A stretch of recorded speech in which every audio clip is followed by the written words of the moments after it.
Now, the killing of the accused in the Baruipur rape and murder case ফের বারুইপুরে নাবালিকাকে ধর্ষণের চেষ্টার অভিযোগ in a bomb attack in Nadia's Kaliganj last year.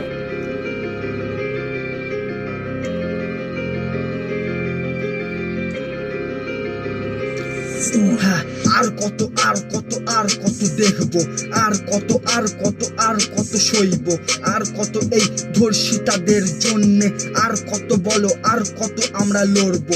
তার দেহ পাওয়া গেল পুকুরে এক বস্তাতে, আর এরা নোংরা রাজনীতি করে বেড়ায় রাস্তাতে। কি দোষ ছিল তার? 12 বছর এক বাচ্চা, সে শুধু চিনতে পারেনি এই নোংরা খারাপ সমাজকে। কে এখানে হিন্দু আর কে মুসলমান, এখানে মুখ্যসের আড়ালে সবাই হয় শয়তান। যারা ক্যান্ডেল নিয়ে করে প্রোটেস্ট এখান ওখান, তারাই একা পেলে টোন কেটে করে সম্মান। এখানে সবাই ভালো ধোয়া তুলসী পাতা, এরা সময় ধরে পালন করে নীরবতা। কিন্তু যেটা পালন করলে সমাজ বদলাবে, কখনো বদলাবে না সেটা এদের মানসিকতা। এখন অনেকেরই ভালো লাগবে না, আমাকে বলবে শাট আপ। হ্যাঁ, কিন্তু প্রসঙ্গ যখন সবার, তখন আমিও খারাপ।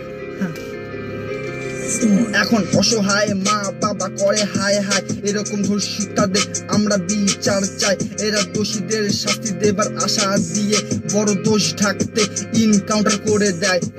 শাস্তি চাই সব দোষীদের, আমরা শাস্তি চাই। শাস্তি চাই সব ধর্ষকের, আমরা শাস্তি চাই। শাস্তি চাই সব খুনিদের, আমরা শাস্তি চাই। শাস্তি চাই সব খুনিদের, আমরা ফাঁসি চাই।